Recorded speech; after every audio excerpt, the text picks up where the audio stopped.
The Boycott, Divest and Sanction campaign, known as the BDS campaign, is a global civil movement that strongly opposes Israel's occupation of Palestine. It says it hopes to promote a message of impunity in Israel for its serial breaches of international law and internal humanitarian law. It appears in Israel that keeping the lid on the Palestinians is a relatively low-cost option because it doesn't incur any real penalties in diplomacy, trade or anything else, whereas therefore peace appears by comparison more difficult and more complicated. So what we're doing in the BDS campaign is trying to even up that argument by transmitting a message that you can have your oppression of the Palestinians, or you can have your status in the international community, access to trade, access to academic exchange and so forth, but you can't have both.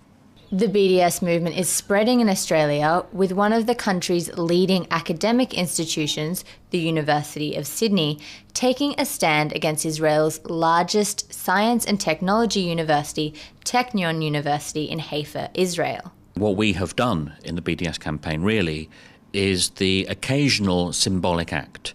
So, for example, there was an Israel Research Day held here at the university, which was really a propaganda vehicle. It was entirely bogus as a research exercise. So what we did was we wrote a letter of protest to the Deputy Vice-Chancellor International, really so the event would not pass off without opposition. In a move to support the BDS campaign, the Student Representative Council of the Sydney University also voted in favour of implementing an academic boycott of Technion University. The statement released by the Student Council said Technion University is uniquely and directly implicated in war crimes. The Technion University leads the way, in fact, in helping to prepare Israeli Arab high school students for entrance into university. 20% of the Technion's university student population is in fact Israeli Arab. However, the director of Sydney University's Peace and Conflict Studies, Professor Jake Lynch, raised the question as to whether Technion University conducts any of its teachings in Arabic to accommodate the Israeli Arab sector of the student population.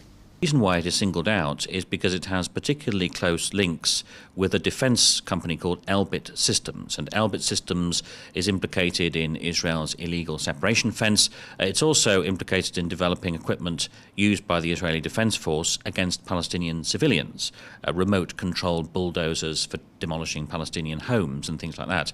While the BDS movement is spreading internationally, with the South African government now including it as part of its official policies, the University of Sydney says Australia is behind the curve in showing its support. However, it hopes that its implementation of the boycott will encourage the country to follow suit in taking a stand against the suppression of the Palestinian people. Edwina Story, Press TV, Sydney.